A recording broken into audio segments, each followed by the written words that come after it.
الحمدللہ رب العالمین والصلاة والسلام علی سید الانبیاء والمرسلین اللہم صلی علی سیدنا و مولانا محمد وعلی آلہ واصحابہ وبارک وسلم وصلی علیہ۔ دنیا کے تمام دیکھنے والوں کو، تمام چاہنے والوں کو، تمام پیار کرنے والوں کو اور جہاں جہاں تک اس وقت میری آواز کو سنا اور مجھے دیکھا جا رہا ہے، جنید اقبال کی جانب سے انتہائی محبت کے ساتھ السلام علیکم۔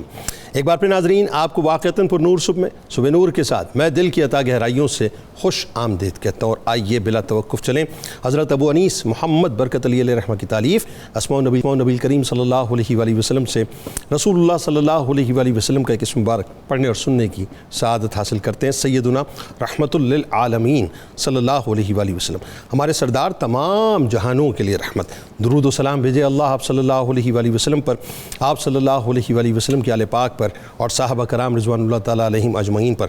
ارشاد باری تعالیٰ ہے کہ اے رسول محتشم صلی اللہ علیہ وآلہ وسلم، ہم نے آپ کو تمام جہانوں کے لیے رحمت بنا کر بھیجا ہے۔ سیدنا ابو ہریرہ رضی اللہ تعالیٰ عنہ سے مروی ہے، رسول کریم صلی اللہ علیہ وآلہ وسلم نے ارشاد فرمایا کہ میں اللہ تعالیٰ کی ایک ایسی رحمت ہوں جس کو اس نے مخلوق کو تحفے کے طور پر دیا ہے۔ میں مخلوق کے لیے اللہ تعالیٰ کا خاص تحفہ ہوں اور اس میں کوئی بھی شک نہیں۔ دنیا کے تمام دیکھنے والوں کو، تمام مخلوقات کو، زمین والوں کو بھی اور آسمان والوں کو بھی میری جانب سے، 92 نیوز کی جانب سے، میرے تمام اسکالرز کی جانب سے ربیع الاول کی آمد کی بہت بہت مبارکباد۔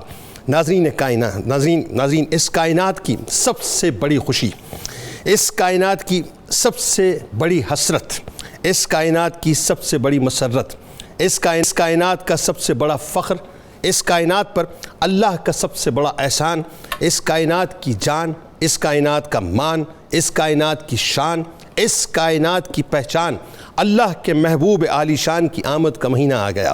یعنی ربیع الاول شریف آ گیا، ربیع النور آ گیا، وہ مہینہ آ گیا جو وجہ وجود کائنات کی آمد کا مہینہ ہے، وہ مہینہ آ گیا جو محبوب رب العالمین کی آمد کا مہینہ ہے، وہ مہینہ آ گیا جو رحمت للعالمین صلی اللہ علیہ وآلہ وسلم کی آمد کا مہینہ ہے، وہ مہینہ آ گیا جو امام الانبیاء کی آمد کا مہینہ ہے، وہ مہینہ آ گیا جو خاتم الانبیاء کی آمد کا مہینہ ہے، وہ مہینہ آ گیا جو تاجدار کائنات کی آمد کا مہینہ ہے، وہ مہینہ آ گیا جو حیات کائنات کی آمد کا مہینہ ہے، وہ مہینہ آ گیا جو صاحب معراج کی آمد کا مہینہ ہے، وہ مہینہ آ گیا جو صاحب التاج کی آمد کا مہینہ ہے، وہ مہینہ آ گیا جو شافع محشر کی آمد کا مہینہ ہے، وہ مہینہ آ گیا جو سرور دو جہاں یعنی دو جہاں کے سردار، دو جہاں کے سرور کی آمد کا مہینہ ہے، وہ مہینہ آ گیا یعنی ان کی آمد کا مہینہ آ گیا جن کے دم قدم سے یہ عالمین سجے، جن کے دم قدم سے ہم صاحب ایمان ہوئے، جن کے دم قدم سے اس جہان میں نعمتیں تقسیم ہوئیں،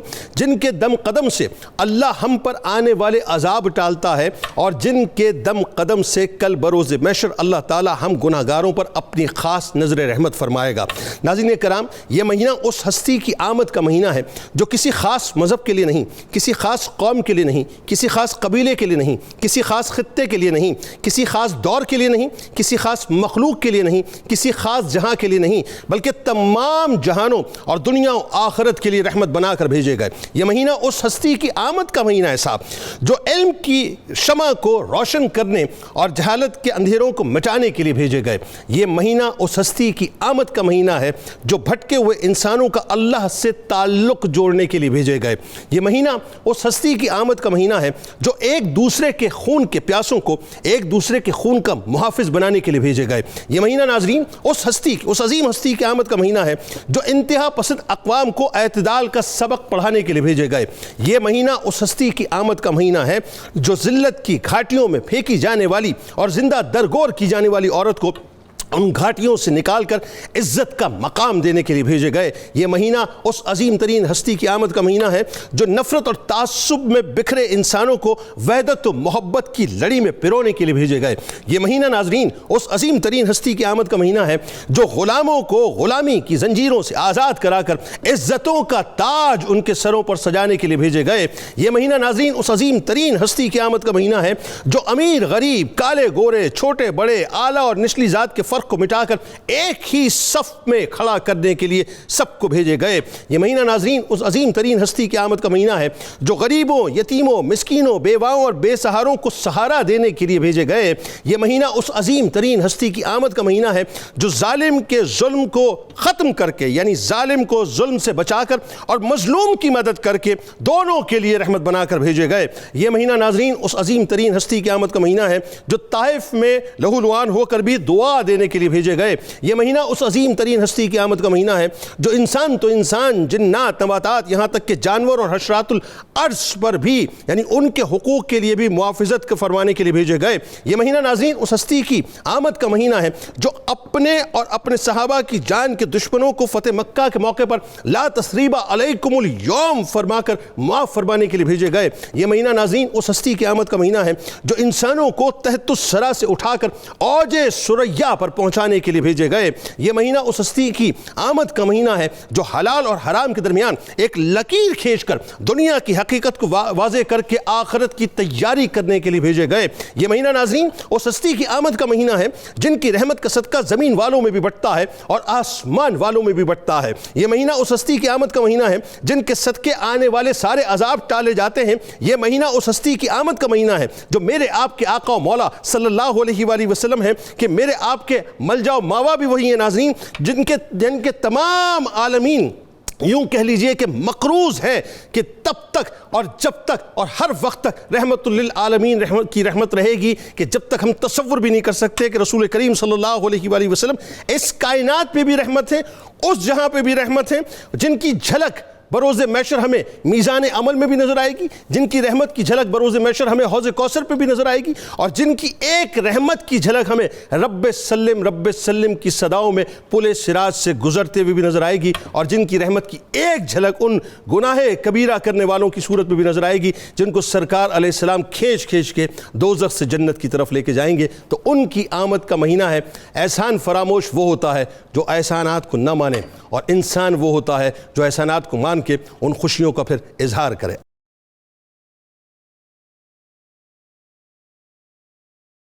مفتی صاحب آپ سے آغاز کرتے ہیں، اور میرا خیال ہے سب سے پہلے بھائی بات یہ ہے کہ جو انسان کا شکر گزار نہیں وہ اللہ کا شکر گزار کیسے ہوگا؟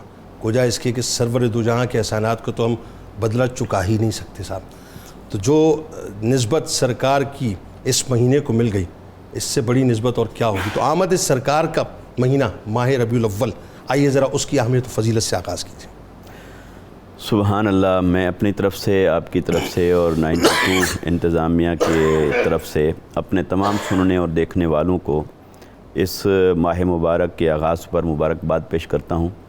جنید بھائی، جیسا کہ آپ نے بہت خوبصورت انداز میں اس ماہ مبارک کی شان بیان کی، جزاک اللہ۔ یہ ماہ مبارک، یہ میں یوں عرض کروں گا کہ یہ ماہ محبت ہے، واہ، یہ ماہ انعام الہی ہے، واہ، یہ ماہ آمد محبوب الہی ہے، واہ واہ واہ، اور یہ ماہ ہدایت ہے، سبحان اللہ، اور یہ ماہ آمد محسن انسانیت ہے۔ سبحان اللہ۔ لہٰذا اس مہینے کی عظمتیں ساری کی ساری وہ آقا علیہ الصلوۃ والسلام کی ذات سے جڑی ہوئی ہیں۔ واہ، اور دیکھیے کہ جتنے بھی دن ہیں، مہینے ہیں، اوقات ہیں، لمحات ہیں، جب بھی ان میں کوئی خاص واقعہ رونما ہوتا ہے، خاص طور پر جب اس پہ کوئی اللہ کا کرم ہو اور کسی وقت کے زاویے کے اندر اللہ کا انعام نازل ہوتا ہے، تو اسی نسبت سے اس وقت کی، اس دن کی، اس مہینے کی اللہ کی بارگاہ میں خاص اہمیت ہو جاتی ہے۔ واہ، تو پھر ساری نعمتوں کو جب ایک فہرست میں کھڑا کریں تو ان تمام نعمتوں کی جان تو خود ذات محمد مصطفیٰ صلی اللہ علیہ وسلم ہے، اور بلکہ وہ ذات کہ اللہ رب العزت نے انسانیت پر، ساری کائنات پر جتنے احسانات فرمائے، انعامات فرمائے، ان میں سے کسی پر اس نے احسان نہیں جتلایا، لیکن جب اپنے حبیب مکرم صلی اللہ علیہ وسلم کو مبعوث فرمایا تو پھر اللہ رب العزت نے بھی قرآن مجید میں ارشاد فرمایا، لقد من اللہ علی المؤمنین اذ بعث فیہم رسولا، اے حبیب صلی اللہ علیہ وسلم کہ ہم نے اتنا بڑا احسان فرمایا۔ اب اس سے ہمیں یہ اخذ کرنا ہے کہ آقا علیہ الصلوۃ والسلام کی تشریف آوری پر جب اللہ رب العزت نے احسان جتلایا تو پھر اس سے معلوم ہوا کہ سب سے بڑی نعمت آقا علیہ السلام کی ذات ہے تو وہ بڑی نعمت جس مہینے میں تشریف لا رہی ہے، جس مہینے میں ہمیں حاصل ہو رہی ہے، تو اس مہینے کی اہمیت اور فضیلت بھی اسی اعتبار سے ہوگی جیسے نزول قرآن کی رات کو، نزول قرآن کے مہینے کو اللہ رب العزت نے فضیلت عطا فرمائی، تو پھر قرآن جس ہستی کی طرف آ رہا ہے، نازل ہو رہا ہے جن کے سینہ اطہر پر، پھر اس ذات کی تشریف آوری جس مہینے میں ہے، جس رات میں ہے، وہ رات زمانے کی ساری راتوں سے افضل ہے، وہ مہینہ سارے مہینوں سے افضل ہے، اور آقا علیہ السلام کے ساتھ جڑی ہوئی ہر نسبت کو اللہ رب العزت نے سب سے بلند رکھا ہے، کیونکہ لولا کلمہ خلقت الافلاق، اے نبی اگر آپ نہ ہوتے مرض و سما خلق نہ کرتے۔ یقیناً وہ آقا علیہ السلام کی شان میں کہ لولا کا لما خلقت الافلاق لولا کا لما اظہرت الربوبیہ، اے حبیب صلی اللہ علیہ وسلم اگر آپ کی تخلیق مقصود نہ ہوتی تو میں اپنا آپ ہی ظاہر نہ فرماتا اور میں افلاق کو ہی پیدا نہ فرماتا۔ تو جب آقا علیہ السلام کی تشریف آوری اس ماہ مبارک کے ساتھ ہے تو یہ مہینہ اللہ رب العزت کی بارگاہ میں اسی قدر عظمتوں اور فضیلتوں کا درجہ رکھتا ہے جو فضیلت ساری کائنات اور عالمین کے اندر آقا علیہ السلام کی ذات کے ساتھ جڑی ہوئی ہے۔ اچھا، اسی طرح ایک اور تصور اگر ہم دیکھیں کہ یوں تو ساری کائنات کا خالق اور مالک اللہ ہے، تو اس نے سبھی انسان پیدا فرمائے، تو کیا سبھی کا درجہ برابر ہے؟ اس نے سبھی مہینے پیدا فرمائے تو کیا سبھی مہینے برابر ہیں؟ Very good. کیا ہم رمضان کی فضیلت نہیں پڑھتے؟ کیا کہنے، یعنی کہیں نہ کہیں رمز ہے ہر مہینے کے اندر۔ ساری راتیں اس نے پیدا فرمائیں تو کیا ہم نہیں پڑھتے کہ لیلۃ القدر کی فضیلت اس نے بیان فرمائی ہے؟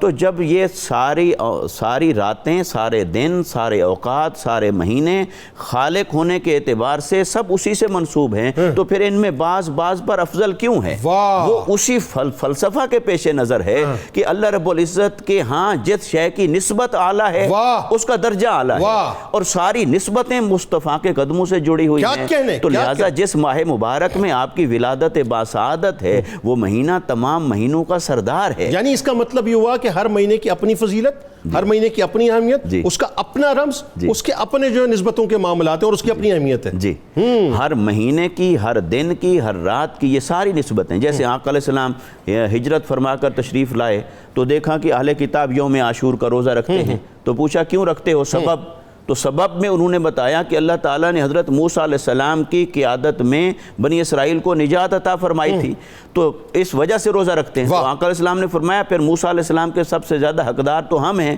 تو لہٰذا اللہ رب العزت کا اگر صرف اس قدر انعام نازل ہو جس دن میں کہ ایک قوم کو آزادی ملی فرعون کے ظلم سے، اور اسے یوں سیلیبریٹ کیا جا رہا ہے، تو پھر جس مہینے جس دن میں تاجدار کائنات کی آمد اور تشریف آوری ہے اسے آپ کی تشریف آوری سے پہلے بھی سیلیبریٹ کیا جا رہا تھا، بالکل ایسے، اور آقا علیہ السلام کی آمد کے بعد بھی اب قیامت تک اس مہینے کا اور اس دن کا استقبال کیا جاتا ہے۔ اچھا، وہ سیلیبریشن وہ تورات، انجیل، زبور کے اندر نظر آتی ہے نا، مطلب اس کا اظہار نظر آتا ہے اولڈ ٹیسٹمنٹ میں، نیو ٹیسٹمنٹ میں آپ دیکھیے تو سرکار علیہ السلام کی آمد سے پہلے ان کی آمد کی جو خوشخبریاں باقاعدہ دی جا رہی ہیں۔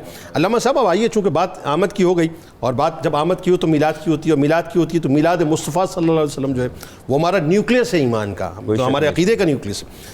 میلاد مصطفیٰ صلی اللہ علیہ وآلہ وسلم کی اہمیت آگے ذرا آج بتائیے، جو ہمارے خاص طور پہ جو نوجوان آپ کے سننے والے ہیں، قرآن اور حدیث کی روشنی میں، کہ ہم سیلیبریشنز ویسے بلا تمثیل عرض کر رہا ہوں، ہمارے یہاں تو اولاد پیدا ہوتی ہے تو ہم اس کا جو برتھ ڈے ہے وہ ایوری ایئر جو بڑا اس کو انٹرٹین کرتے ہیں بڑا اہتمام سے کہ جی بچے کی سالگرہ آنے والی ہے، گو کہ مثال نہیں بنتی، اگین کہہ رہا ہوں میں، کوئی تمثیل، کوئی کمپیریزن نہیں۔ تو جن کے صدقے اس کائنات میں ہمیں ساری خوشیاں ملی ہیں ان کی آمد ہے، تو بتائیے ذرا۔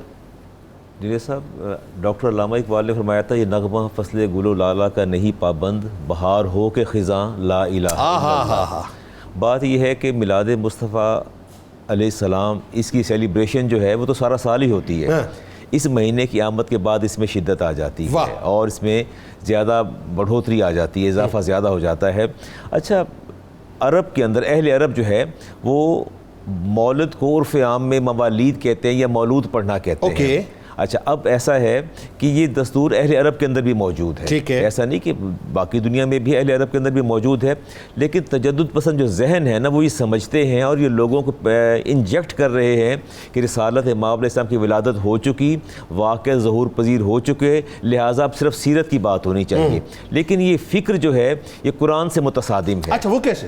وہ اس طرح متصادم ہے کہ دیکھیں قرآن ہمیشہ اجمال پہ بات کرتا ہے، جزیات پہ بات نہیں کرتا۔ وَأَقِیمُوا الصَّلَاةَ وَآتُوا الزَّکَاةَ وَارْكَعُوا مَعَ الرَّاکِعِینَ، اللہ تعالیٰ نے زکوٰۃ کو حکم دیا اور نماز کو حکم دیا، لیکن اس کی ڈیٹیل جو نصاب جو ہے وہ آپ کو احادیث سے ملے گا۔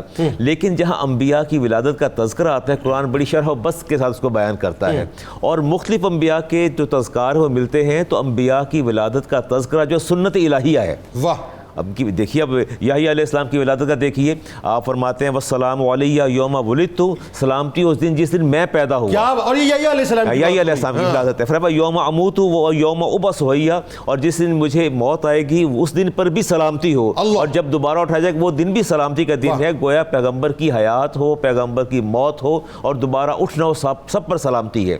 اس کے بعد اب دیکھیے موسیٰ علیہ السلام کی ولادت کے لیے اللہ تعالیٰ نے سورۃ قصص میں 14 آیات نازل فرمائی ہیں۔ مریم علیہ السلام کی ولادت کو اللہ تعالیٰ نے بڑی شرح و بسط کے ساتھ بیان کیا۔ حضرت حنا کا جو ہے وہ سارا واقعہ جو ہے جب وہ نظر مانتی ہیں وہ سارا تفصیل سے قرآن نے بیان کیا۔ عیسیٰ علیہ السلام، ہاں، عیسیٰ علیہ السلام کا دیکھیے، اور عیسیٰ علیہ السلام نے فرمایا والسلام علیہ یوم ولدت و یوم اموت و یوم ابعث حیّا، عید کا دن فرمایا، عید کا دن فرمایا۔ اور آپ دیکھیے کہ جس دن میری ولادت ہوئی، میرا انتقال ہوگا، وصال ہوا، وہ سارے کے سارے سلامتی کے دن ہیں۔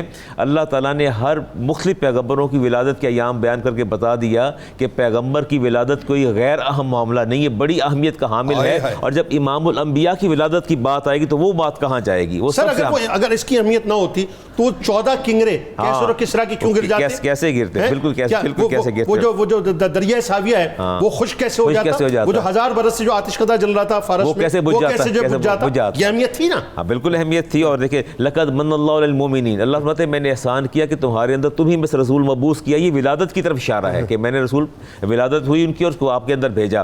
اور اب قرآن کریم کی باقی آیات کو اگر آپ دیکھیں تو اما بنعمت ربک فحدث، اس میں یہ سوال کرتا ہوں اپنے سامعین سے اور اپنے ناظرین سے سوال کرتا ہوں۔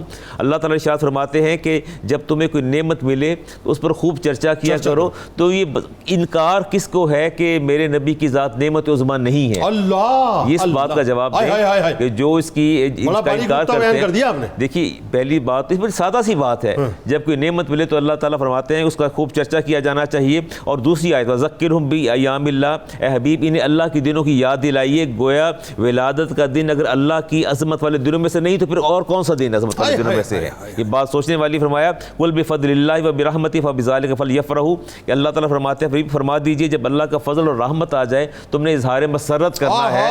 کیا میرے نبی کے ساتھ فضل نہیں ہے؟ کیا رحمت نہیں ہے؟ ہاں، تو پھر سوچنے کی بات تو یہ ہے، پھر اعتراض کس بات کا ہے؟ بڑی سادہ سی بات ہے۔ اور میرے نبی نے ارشاد فرمایا پیر کے دن روزے کا جب سوال کیا گیا تو آپ نے فرمایا ولدت فیہ، ٹھیک، یہ اس لیے یہ وہ دن ہے کہ اس میں میری ولادت ہوئی۔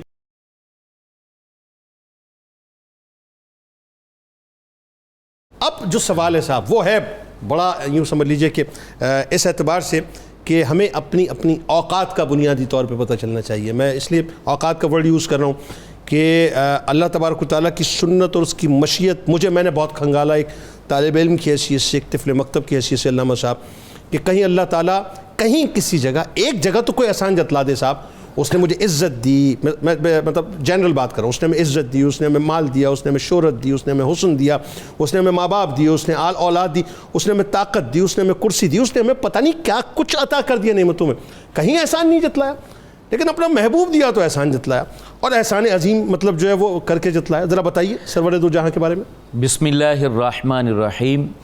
قبلہ جو شریف النسل لوگ ہوتے ہیں یعنی نسلی لوگ ہوتے ہیں وہ کبھی بھی احسانات کو بھولا نہیں کرتے ہیں، وہ احسان فراموش نہیں ہوتے ہیں۔ حضور فخر عالم جان کائنات صلی اللہ علیہ وآلہ وسلم کے بارے میں قرآن نے واضح طور پر بیان کر دیا کہ یہ اللہ رب العالمین کے احسان عظیم ہے جو انسانیت کے اوپر کیے گئے ہیں۔ اب اس بات کو میں سب سے پہلے جو کوٹ کرنا چاہتا ہوں تشریح کے طور پر، وہ حضرت جعفر بن ابی طالب کی گفتگو ہے جو انہوں نے نجاشی بادشاہ کے دربار میں کی تھی۔ اس نے یہی کہا تھا کہ آپ جن کا کلمہ پڑھتے ہیں ذرا وضاحت سے بتائیے، یہ مکہ کے لوگ آئے ہیں اور یہ کچھ الزامات لگا رہے ہیں۔ تو حضرت جعفر بن ابی طالب نے وہاں پر کہا کہ بادشاہ سلامت جو حضرت محمد الرسول اللہ ہیں وہ ہمارے اوپر اللہ کا احسان عظیم ہے.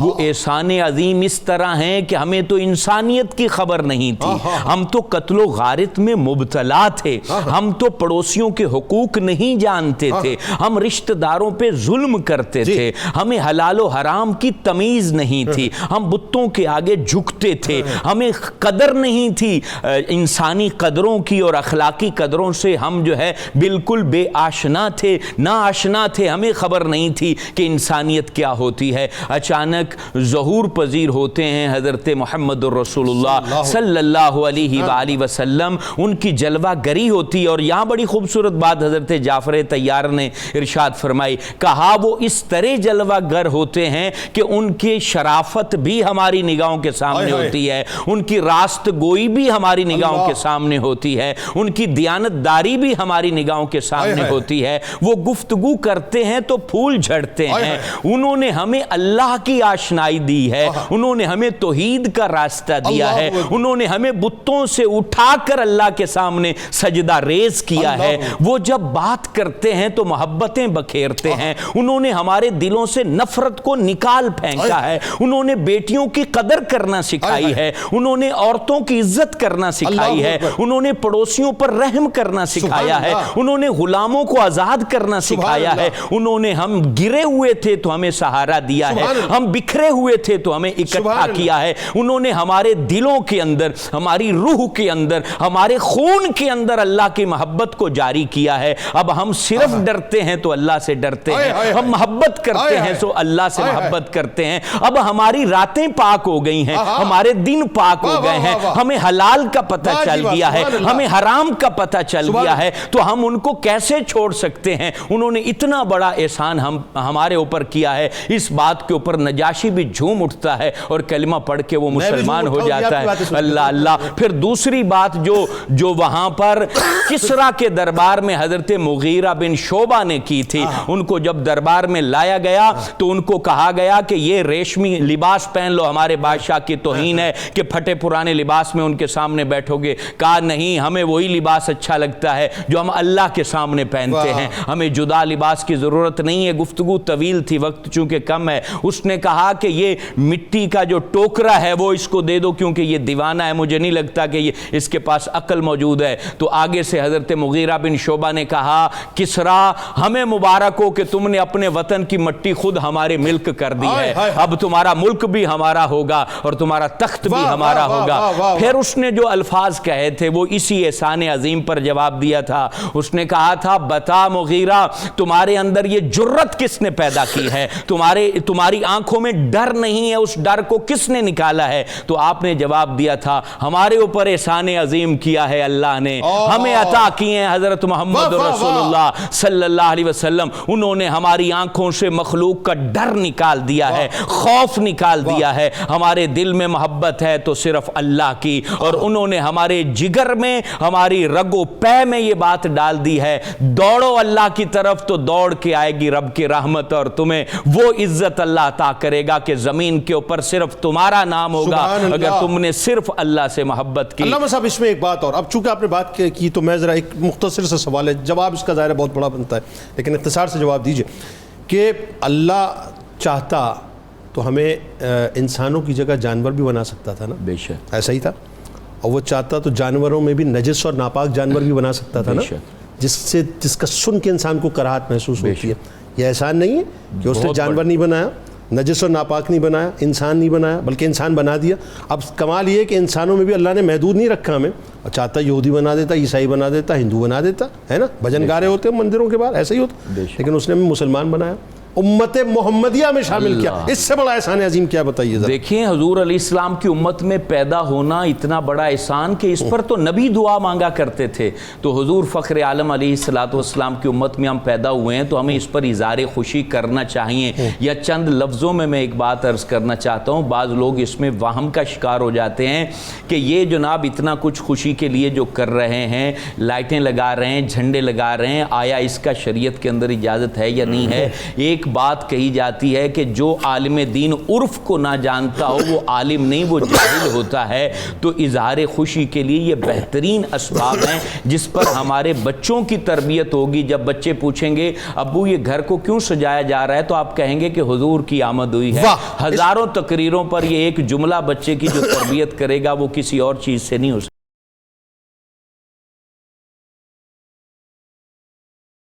مفتی صاحب، پہلے تو کہ درود شریف کے علاوہ جیسا کہ سوال آیا کچھ اور بھی عبادات ہم ساتھ ساتھ کر سکتے ہیں، لیکن اسی سے ریلیونس جو میں ایک بات کرنا چاہوں گا، میرا خیال اس سوال کے اندر وہ بات شامل ہو جائے گی کہ اگر یہ پوچھا جائے، اور مطلب اس سے بڑی کوئی دلیل ہو نہیں سکتی، کیونکہ عموماً ہوتا یہ ہے کہ ہم ادھر ادھر کی دلائل تلاش کرتے ہیں، ہم ڈائریکٹلی حق پہ کیوں نہ چلے جائیں، مرکزی سے کیوں نہ پوچھیں، یا جن کی ولادت کا مہینہ ہے انہی سے کیوں نہ معلوم کریں کہ بھئی آپ کی ولادت کا مہینہ ہے، کس انداز سے آپ نے منایا، آپ ہمیں بتلا دیجئے، ہم اسی انداز سے منانا شروع کر دیں، بتائیے ذرا۔ جی بہت اہم سوال ہے، اور اس کا ہمیں آقا علیہ السلام کی سیرت مطہرہ سے ایک بہترین دلیل اور بہترین ثبوت اور بہترین جواز اس کا ملتا ہے۔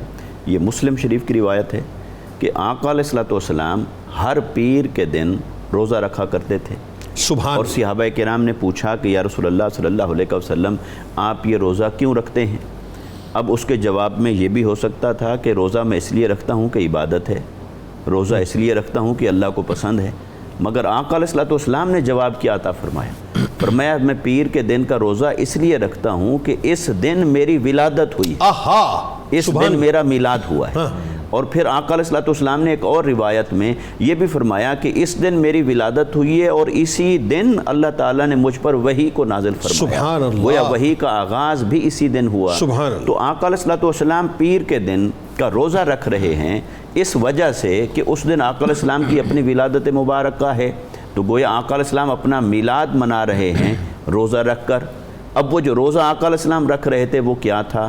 کیا وہ فرض روزہ تھا؟ نہیں۔ کیا وہ واجب تھا؟ نہیں۔ کیا وہ شریعت نے مکلف کیا تھا؟ نہیں۔ تو اس کا مطلب ہے وہ نفلی روزہ تھا۔ تو نفلی روزہ آقا علیہ السلام رکھ رہے ہیں، تو یہاں سے علماء کرام نے اصول اور قواعد کے مطابق یہ اخذ کیا ہے ضابطہ کہ پھر کوئی بھی نفلی عبادت بجا لانا اس نسبت سے کہ آقا علیہ السلام کی ولادت باسعادت ہوئی، یعنی آقا علیہ السلام کے میلاد کی وجہ سے یا میلاد کی خوشی میں کوئی نفلی عبادت بجا لانا، وہ آقا علیہ السلام کی سنت قرار پایا۔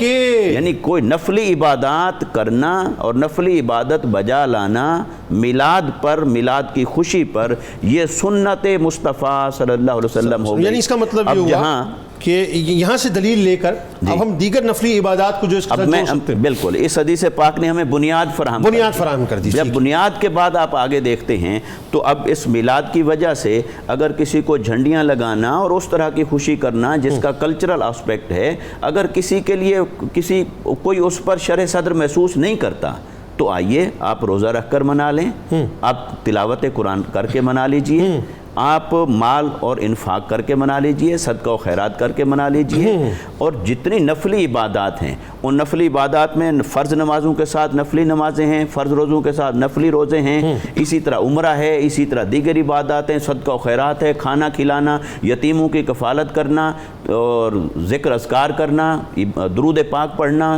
اور یہ جتنی عبادات اور نفلی اوراد و وظائف ہیں یہ سارے کے سارے اعمال بجا لانا یہ صرف نفلی درجے پر نہیں رہے گا، ٹھیک، یہ سنت مصطفیٰ صلی اللہ علیہ وسلم کے درجے پر رہے گا۔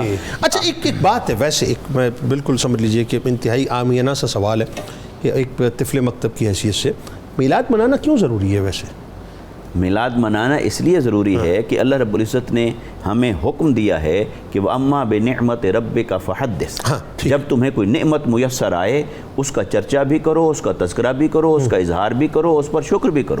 اور پھر ایک اور آیت میں فرمایا قُلْ بِفَضْلِ اللَّهِ وَبِرَحْمَتِهِ فَبِذَلِكَ فَلْيَفْرَحُوا هُوَ خَيْرٌ مِّمَّا يَجْمَعُونَ، جب اللہ کا تم پر فضل ہو گیا، رحمت ہو گئی تو اس پر خوشی مناؤ۔ تو جب قرآن نے کہا فَبِذَلِكَ فَلْيَفْرَحُوا، تو قرآن نے یہ کیوں نہیں کہا فَبِذَالِكَ فَلْيَعْبُدُوا، قرآن نے یہ کیوں نہیں کہا فَبِذَالِكَ فَلْيَرْكَعُوا، قرآن نے یہ کیوں نہیں کہا فَبِذَالِكَ فَلْيَسْجُدُوا کہ خاص اسی کی وجہ سے تم سجدہ کر لو، رکوع کر لو، نماز پڑھ لو، عبادت کر لو۔ قرآن نے ایک جنرل ورڈ استعمال کیا فَبِذَالِكَ فَلْيَفْرَحُوا، اس کی وجہ سے فرحت مناؤ، فرحت خوشی ہے، وہ سیلیبریشن ہے، اس کا تعلق کلچر کے ساتھ ہے۔ ایک آپ کی روایتی عبادات ہوتی ہیں، قرآن نے اس موقع پر روایتی عبادات وہ تو ہر موقع پر ہیں، مگر اس موقع پر فرمایا فرحت مناؤ، خوشی مناؤ۔ تو لہٰذا کلچر جو ہے وہ مذہب کے دائرے میں رہے گا، دین کے دائرے میں رہے گا۔